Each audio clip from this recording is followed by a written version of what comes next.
Breaking news from the Middle East.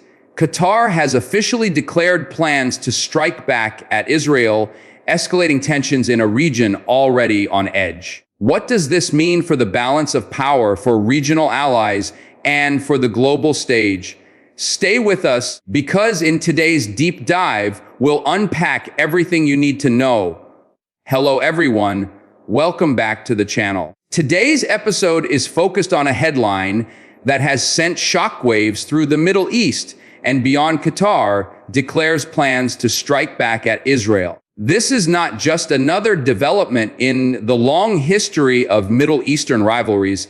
It's a bold statement from one of the wealthiest and most strategically positioned countries in the Gulf. Qatar, known for its vast natural gas reserves and strong diplomatic ties with Western as well as regional powers, has usually maintained a careful balance when it comes to direct military involvement.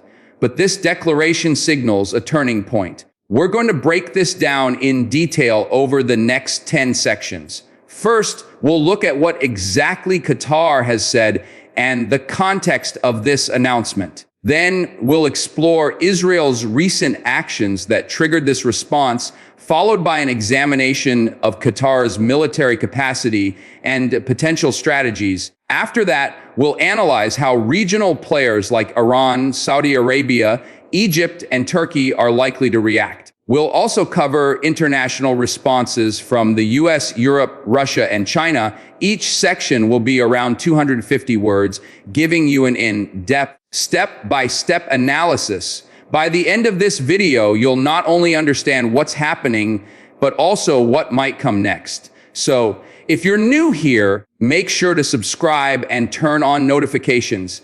Let's dive right into the first major question. What exactly did Qatar declare? And how serious is this statement? Qatar's announcement was made during a nationally televised address by senior officials, signaling that the country intends to retaliate against Israel following recent airstrikes.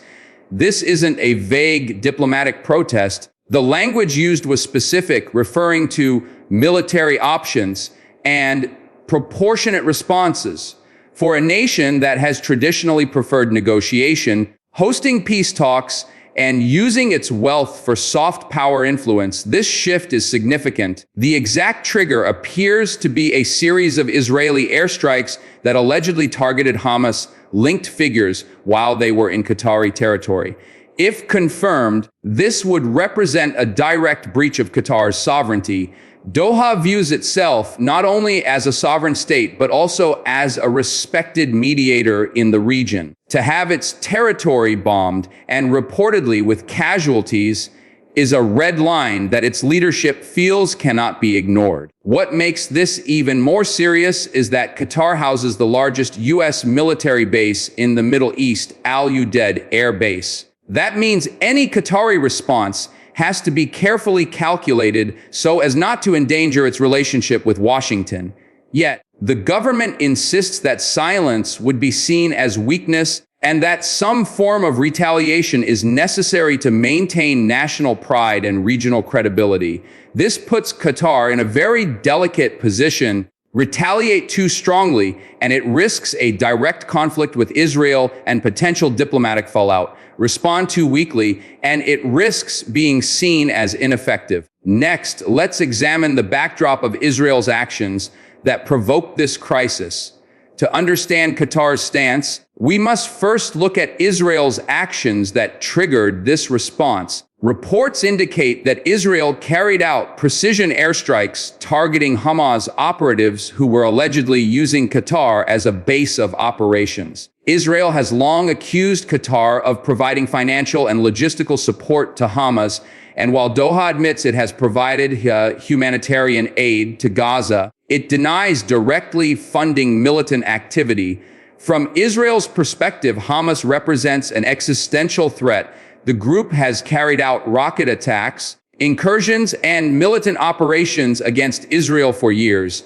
Israel argues that wherever Hamas leaders or operatives operate, they remain legitimate targets regardless of borders. In this case, the reported strike inside Qatar is unprecedented, not just because of the location, but because of the boldness. Striking inside a Gulf state, especially one with close ties to the U.S., signals that Israel was willing to risk major diplomatic fallout in order to pursue what it considers its national security interests. For Qatar, however, this strike represents a violation of sovereignty and national dignity, unlike airstrikes in Gaza or Syria, where Israel has conducted numerous operations. Qatar has always been seen as untouchable due to its diplomatic influence and international partnership. That's why this particular incident stands out as a red line. The key question now is, what does retaliation mean in practice? Before we get into Qatar's possible strategies, we first need to understand what kind of military capabilities the country actually possesses. Qatar may be a small country geographically, but its wealth has allowed it to build one of the most advanced militaries in the region. Its defense budget is among the highest per capita in the world.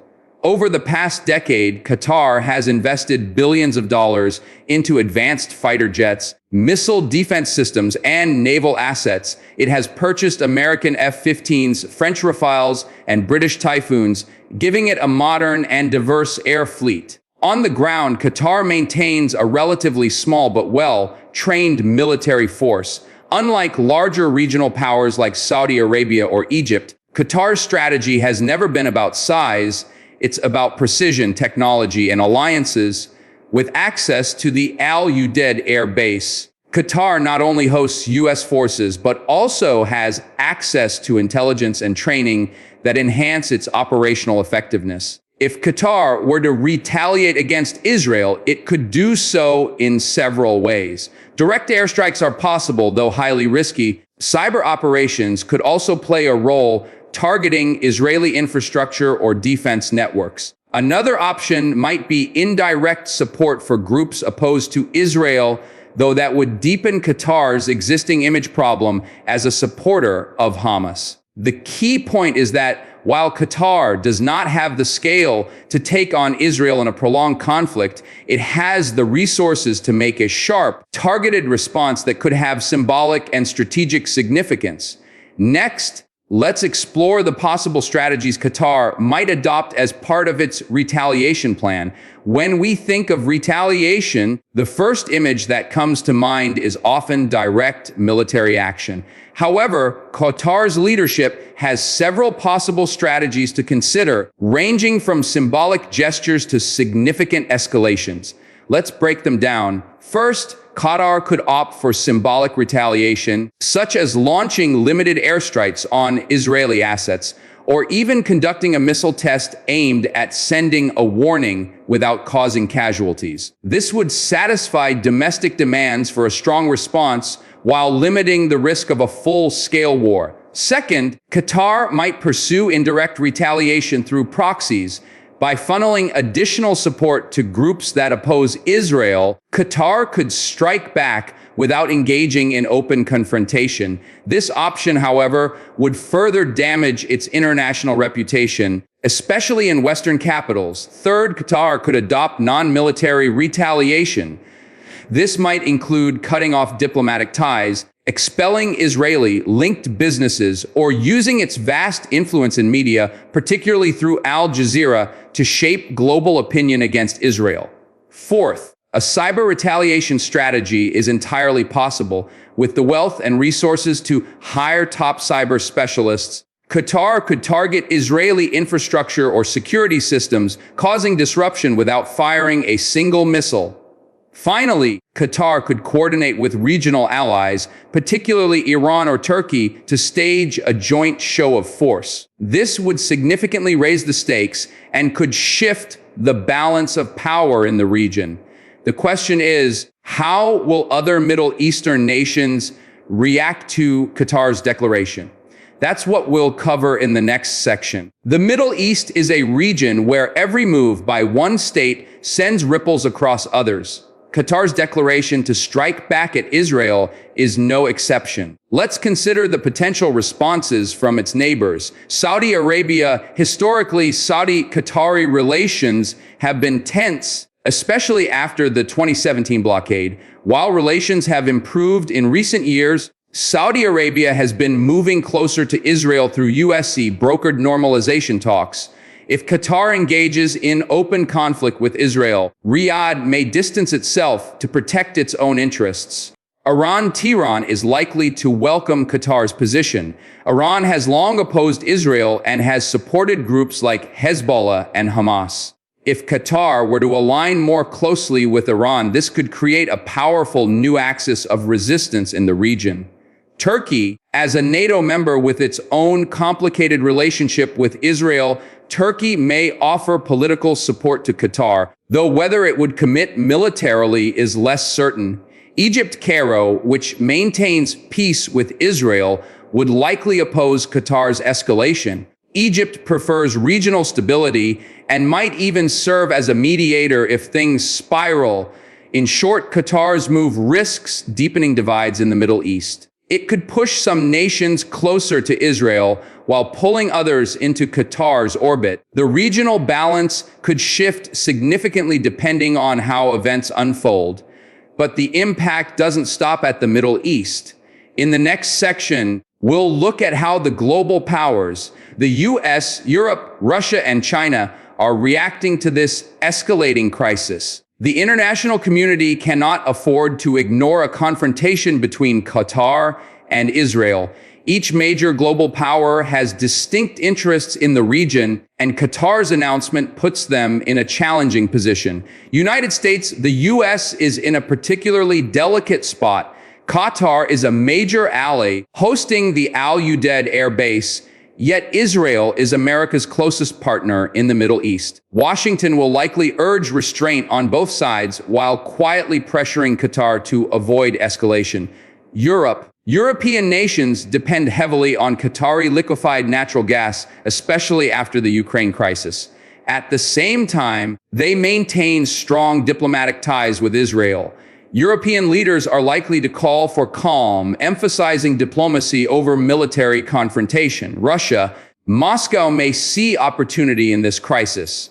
By supporting Qatar's position, Russia could deepen its energy and political ties in the Gulf, while also positioning itself as a counterbalance to U.S. influence in the region. China, Beijing, a key buyer of Qatari gas, is unlikely to openly support military action.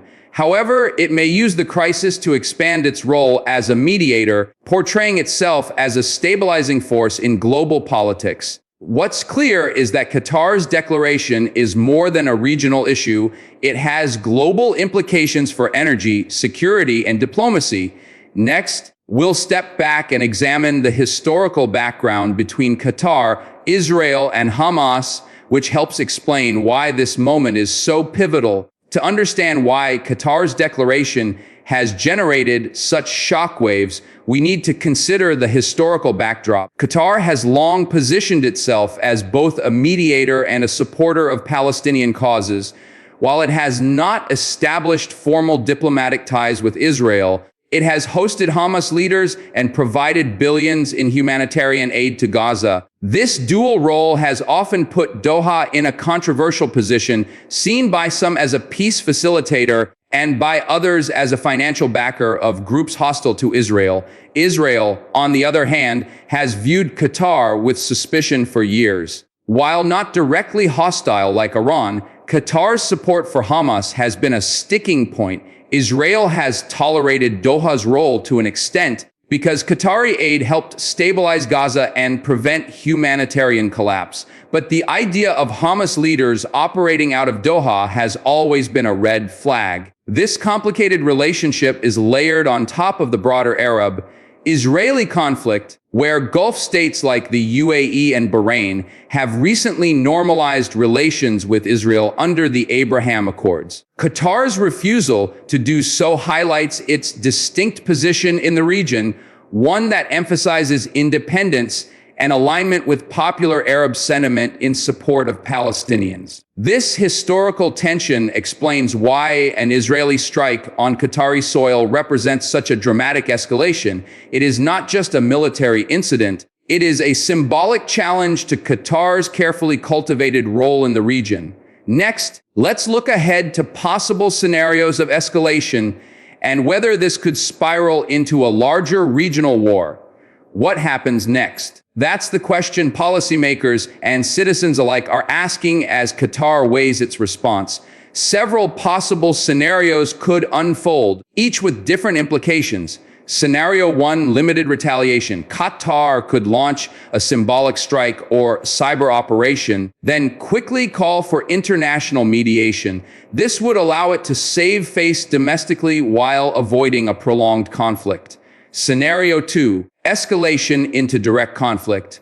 If Qatar carries out significant strikes on Israeli assets, Israel will almost certainly respond with overwhelming force. Given Israel's advanced military capabilities, this scenario could quickly spiral, drawing in other regional actors. Scenario 3, proxy war. Qatar may avoid direct confrontation, but instead funnel resources to anti-Israel groups.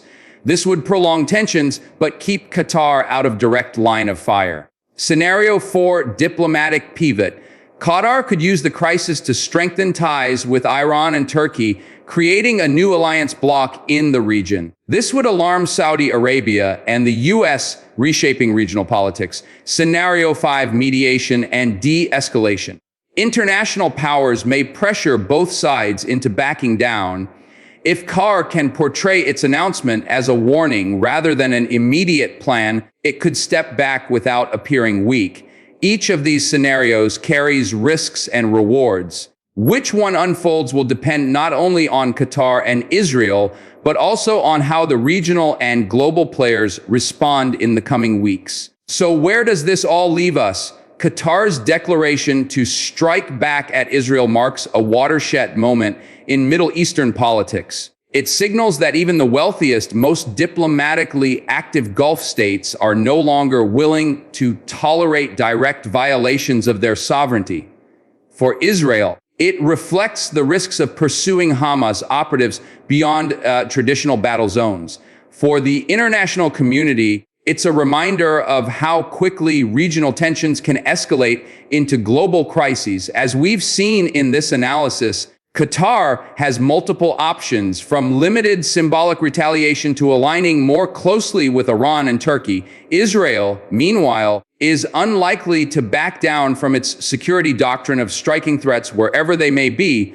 The U.S. and Europe face the challenge of managing their ties to both nations, while Russia and China see opportunities to expand their influence. The outcome of this crisis will depend on the decisions made in the coming days. Will Qatar choose a carefully calculated response, or will it escalate further, risking regional instability? Will Israel double down on its strategy, or will it recalibrate after seeing the backlash? One thing is clear: the Middle East has entered a new phase where even the wealthiest and most stable states can be pulled into direct conflict.